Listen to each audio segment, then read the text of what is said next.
Hello everyone, welcome to my channel study and activities corner. मैं दीप्ति सक्सेना आपके अपने channel पे फिर से स्वागत करती हूँ। और आज हम पढ़ने वाले हैं फ्लैमिंगो बुक का थर्ड चैप्टर है आपका डीप वाटर, जो क्लास 12th का है और प्रेजेंटेड बाय है ये आपका विलियम ओ डॉगलस के। Okay, first of all we discuss about the introduction. ये जो चैप्टर है आपका विलियम के द्वारा ही लिखा गया है, ऑफ मैन एंड माउंटेन्स, उसमें से लिया गया है। और इसमें डिस्क्राइब किया गया है एक यंग बॉय को जो स्विमिंग करने से काफ़ी डरता था और उसको पानी से बहुत डर लगता था। और वो इस चैप्टर में स्ट्रगल कर करके प्रैक्टिस कर करके वहाँ से फाइनली ओवरकम किया। किससे? डर से, अपने भय से। राइट, तो चलिए अब स्टोरी की कुछ समरी है जिसको मैं हिंदी में एक्सप्लेन करूँगी आपको। ध्यान से सुनिएगा, आपको चैप्टर अच्छे से समझ में आ जाएगा। So let start our chapter.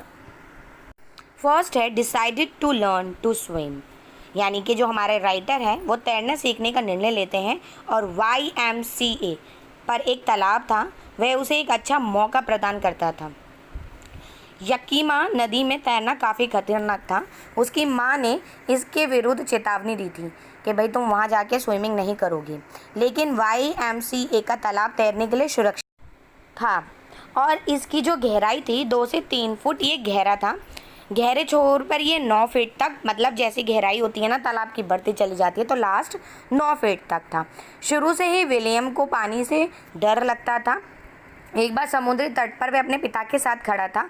एक लहर उसके सिर के ऊपर से उतर गई और उसे नीचे गिरा दिया। वह पानी में दब गया। वह डर गया और अभी तक उसको डर ये बना हुआ है। YMCA के तालाब ने इस डर को फिर से पैदा कर दिया।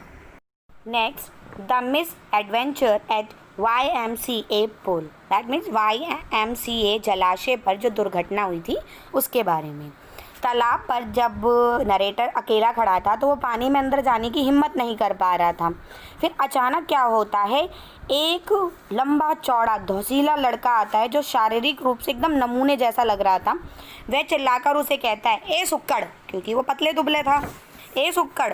फिर उसने कथानक को ऊपर उठाकर पानी के अंदर जोर से फेंक दिया और जो राइटर था वो पानी के अंदर डीपली चला गया और वो घबराया नहीं, होश नहीं, उनको ये नहीं पता चला कि अचानक हुआ क्या।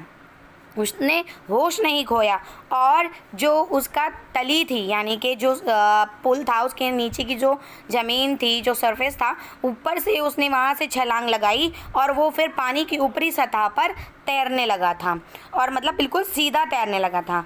अतः वह हाथ पैर मारता हुआ तालाब के छोर तक चला गया, यानी किनारे तक पहुँच गया। अब नेक्स्ट है कि जैसे ही वो पानी में गए और वह बहुत ज़ोर से घबरा गया। उसके लिए 9 फुट जो था 90 फुट जैसा दिखाई पड़ा। उसके फेफड़े फटने लगे। क्यों? क्योंकि भाई पानी भर गया उसके फेफड़ों में। फिर भी उसने अपना जो होश था वो खोया नहीं, बहुत ज़ोर से छलांग लगाई और किनारे तक पहुंच गया। उसने अपनी आंखें खोलने की पूरी कोशिश करी पानी के अंदर, बट क्या दिखा? पानी ही पानी दिखा, क्योंकि पानी के अंदर है, किनारे पर पहुंच तो गया है बट आंखें खोल के देख रहा था तो पानी ही पानी नज़र आ रहा था। उसने चीखने का भी बहुत सारा प्रयत्न किया, नहीं तो आवाज़ बाहर नहीं निकल पा रही थी और उसका गला चोक हो गया था। टांगे एकदम सुस्त हो गई थी, पथरा गई थी, सख्त पड़ गई थी। नेक्स्ट, पानी में फंस गया। अब देखिए पानी के अंदर बिल्कुल चला गया, एकदम उसकी शक्ति जो थी ऐसी अजीब सी हो गई शरीर में, जैसे कोई चेतना ही ना बची हो। पानी उसको नीचे की तरफ खींचने लगा, उसे चक्कर आने लगे। वो सांस लेने की कोशिश कर रहा था बट हवा नहीं ले पा रहा था क्योंकि उसको सिर्फ पानी ही पानी मिल रहा था। अचानक उसे नींद आने लगी और वो भूल गया कि वो कहाँ है और वो सो गया। जब वो जागा तो उसने देखा कि वो उस तालाब के किनारे पेट के बल लेटा हुआ है और उल्टी कर रहा है और साथ में सोच रहा है कि किसने उसे धक्का दिया। और जिसने उसे धक्का दिया तो उसने कहा कि मैं तो सिर्फ इसे बेवकूफ़ बना रहा था। अब आप ये देखिए किसी की बेवकूफ़ी उस नरेटर को कहाँ ले गई? मौत के किनारे ले गई।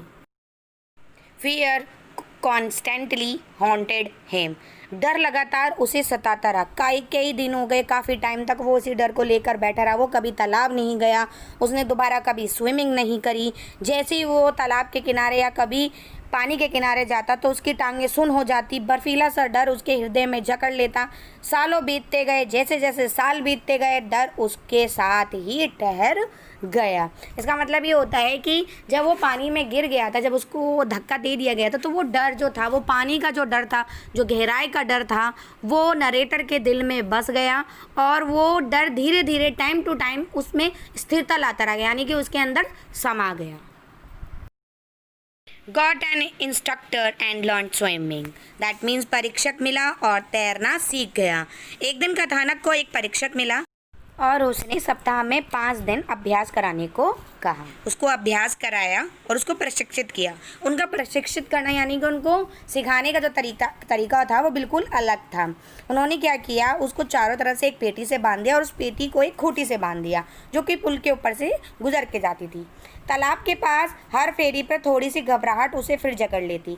इससे पहले कि डर गायब हो उसे 3 महीने लग गए।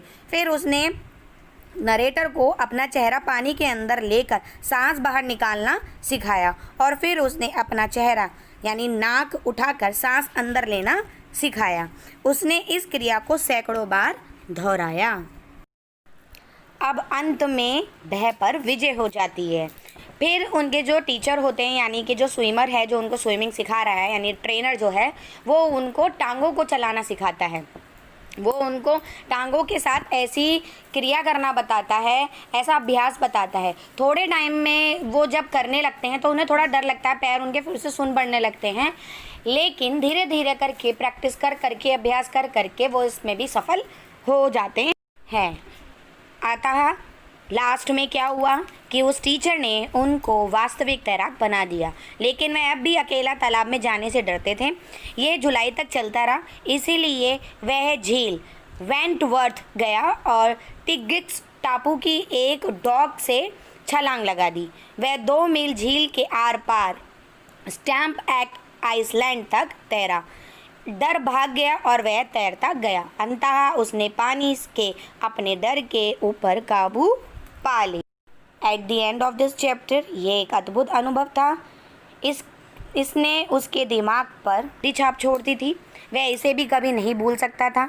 इसका उसके लिए एक गहरा अर्थ था। उसने दोनों भावनाओं को अनुभव किया था, मरने की अनुभूति और फिर वह भय जो डर पैदा कर सकता था। I hope so you understand this chapter. If you like my channel, please subscribe, share and like. Thank you so much. Have a nice day.